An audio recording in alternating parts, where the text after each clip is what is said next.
네, 안녕하세요. 목사의 서재 박근우 목사입니다. 네, 오늘도 하루 한 권으로 여러분하고 멋진 책 함께 나누고자 합니다. 오늘 소개해드리고 싶은 책은요, 김종호 교수님의 야곱의 집입니다. 바로 이 책입니다. 네, 김종호 교수님의 신간인데요.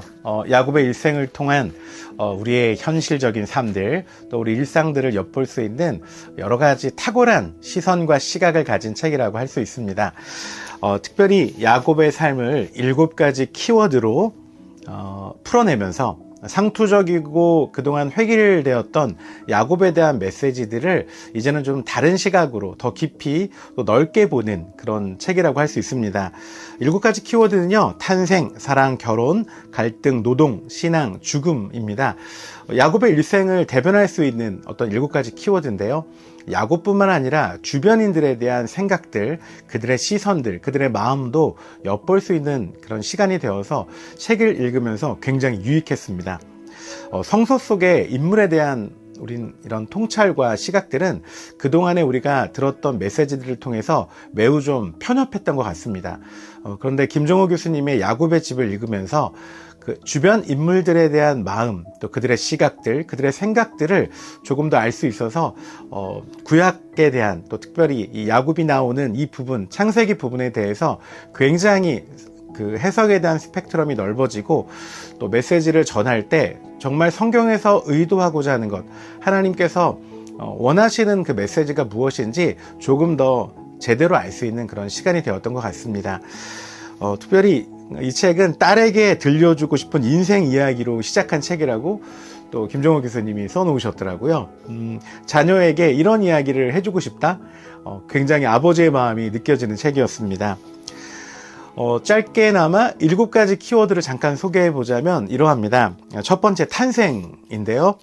인간의 탄생은 하나님의 계획하십니다.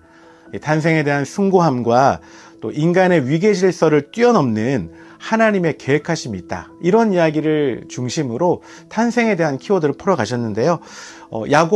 에서와 야곱의 어떤 그 탄생의 모습 가운데 하나님의 계획하심에 대한 인정들이 잘 이렇게 드러나 있었습니다. 두 번째, 사랑인데요. 사랑, 우리 너무나 잘 알고 있지만 사랑은 또 유통기한도 있다고 하지 않습니까? 요즘 유통기한 2년이라고 하긴 하는데 초인간적인 체험이 바로 사랑이다. 그리고 상대방의 고유함을 인정하는 것이 어떤 사랑의 완성이라고 또 책에서 이야기하고 있더라고요. 우리가 사랑은 어찌 보면 욕망이기도 하고, 또 다른 사람에 대한 집착이기도 하고, 또 이런 또 질투이기도 하고, 또 이런 사랑과 전쟁 가운데 우리의 진정한 본심들이 드러나는 그런 이야기들, 창세기 속 야곱의 주변인들을 통해서 이 사랑과 전쟁들, 또 사랑에 대한 곡해되어지고 잘못되어졌던 것들도 또 볼 수 있는 그런 멋진 시간이었습니다. 세 번째로는 결혼인데요. 야곱의 결혼 이야기를 보면서 우리의 현실의 어떤 결혼 이야기도 함께 생각해보는 그런 시간이었어요. 함께함과 독립, 균형의 삶의 시간이 바로 결혼인데요. 사랑의 완성이 결혼은 아니다라고 책에서도 기록되어 있더라고요. 라반이 물질 이기주의가 라헬에게는 그 씻을 수 없는 상처가 되었죠. 야곱과 그 라헬의 결혼을 빌미로 라반은 경제적인 이익들, 그가 좋아하는 물질을 얻기 위해서 야곱을 사용했던 거죠. 라헬을 얻기 위해서 야곱은 그 20년을 정말 시간들을 어찌 보면 아낌없이 내어놨죠. 뭔가를 얻기 위한 결혼의 전제 조건으로요. 이후에도, 결혼 이후에도 보면 레아와 라헬의 출산 전쟁도 있습니다. 아이를 낳아야 남편의 사랑을 받을 수 있다는 어떤 막장 드라마 같은 그런 이야기들을 이 책에서도 자세하게 설명하고 있는데요. 특별히 중간중간 그 검정색 글씨가 아닌 다른 색 글씨로 인물들의 심리를 잘 표현해준 이 교수님만의 탁월한 시각들이 너무 좋았습니다. 그 다음 키워드는 갈등인데요. 갈등이 없이 사는 사람들은 아무도 없을 겁니다. 성경 속에서도, 이 창세기 인물 속에서도 이 갈등이 굉장히 많은 것들을 차지하고 있어요. 현실을 일깨워주고 현실을 바로 잡도록 도와주는 것이 갈등이며, 또 갈등은 선택사항도 아닌 거죠.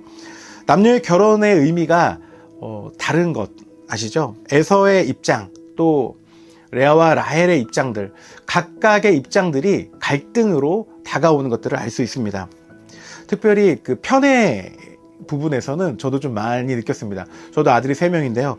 1번, 2번, 3번 삼형제 중에 특별히 누구를 더 사랑하거나 조금 더 조금 더 이렇게 좀 편의를 봐주는 것 같지 않나, 그런 생각이 들었는데요. 편애에서 시작된 어떤 갈등들, 또 이런 것들도 있었고요. 또 초두 효과, 후광 효과, 또 반발 심리, 뭐 이런 이야기들도 이 갈등을 야기하는 것들 중에 하나라는 걸 좀 생각이 들었습니다.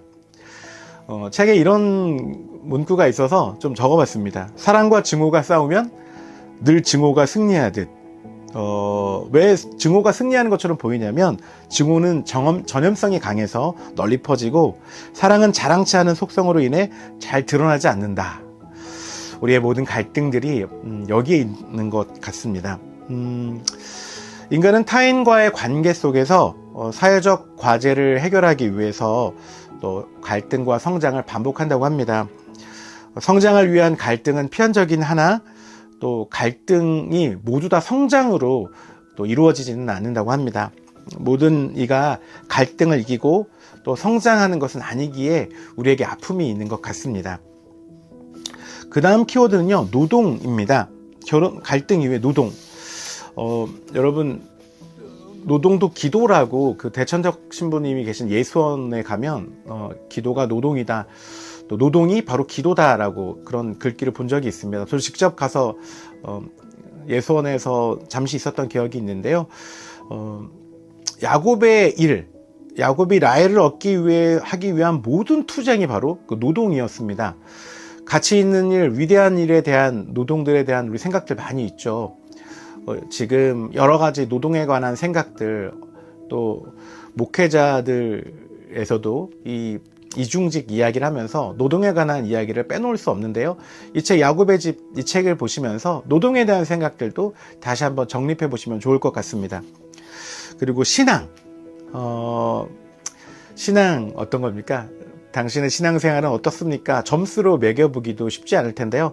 자기의 능력으로 살아가는 인생과 하나님이 나를 대신하여 싸워주심을 믿고 살아가는 인생, 어떤 것이 진정한 신앙일까요? 이 책에서도 그렇게 어떤 것이 진짜 신앙인지 잘 나타내고 있습니다. 특별히 신앙 가운데 사다리 이야기가 있었는데요. 이 사다리가 하나님과 끊임없는 소통을 상징하는 것, 또 익숙해지면 필요 없는 것이 아닌 익숙해지면 더 자주 사용되는 것이 바로 사다리다. 이 사다리 신앙에 관한 것들도 이야기하고요. 또 야곱이 하나님과 겨루어 이겼다는 그 이스라엘이라는 이름을 받았던 것이 단순히 그런 차원이 아닌, 하나님께서 내가 너와 함께한다, 내가 너와 대신하여 싸울 것이다 라는 강력한 증표라는 것, 이것을 한 번 더 생각해 보게 하였습니다. 마지막으로 죽음입니다. 죽음. 우리 인생에 의미가 있는 것은 유한한 것이기 때문에 더 의미가 있다고 하잖아요. 죽음이 있기에 지금의 우리의 삶이 소중합니다. 남은 자의 목, 또 죽은 자와의 분리되기 위한 고통들의 시간들을 반드시 또 인정해야 될 것이고요. 애도는 다시 살아나기 위한, 다시 살기 위한 몸부림이고, 또 길들여지지 않은 어떤 슬픔들에 대한 생각들이 바로 이 죽음의 그 단락에서 우리가 생각해 볼 것이라고 또 저자가 이야기하고 있습니다. 저는 이 책을 읽으면서 이런 생각들이 좀 들었습니다. 축복의 노래 보면 야곱의 축복이라는 그런 생각, 그 노래를 많이 우리가 찬양하고 있지 않습니까? 도대체 야곱의 인생을 보면 무엇이 축복일까라는 생각을 좀 가지게 됐어요. 사실 굉장히 어려운 시간들을 많이 겪고, 또 갈등과 또 여러 가지 이런 힘든 시간들이 축복이라고 하기에는 어찌 보면 우리가 원하는 편안함과는 거리가 좀 있습니다. 그런데 하나님이 이미 축복하셨다고 약속하셨고 또 하나님이 대신 앞서가시고 대신 싸워주었던 그 인생을 믿었더라면 조금 더 진짜 우리가 원하는 축복이라고 생각하지 않았을까요? 뭐 이런 생각도 좀 들었고요. 특별히 이 책에서 가장 감명 깊고 좋았던 부분은 그 저자가 직접 각각의 인물들의 속마음들을 그 다른 색깔 글씨로 이렇게 써놨던 부분이 있습니다. 그 부분을 읽을 때마다 우리 김종호 교수님의 그 탁월한 식견과 그런 생각들을 엿볼 수 있어서 좋았습니다. 창세기를 연구하시고 창세기를 읽거나 또 메시지를 앞두고 계신 분들이시라면 이 책 한번 꼭 읽어보시면 정말 큰 도움 되실 것 같습니다. 오늘 목사의 서재 하루 한 권 책 소개는 김종호 교수님의 야곱의 집이었습니다. 다음에도 더 멋진 책으로 찾아뵙도록 하겠습니다. 고맙습니다.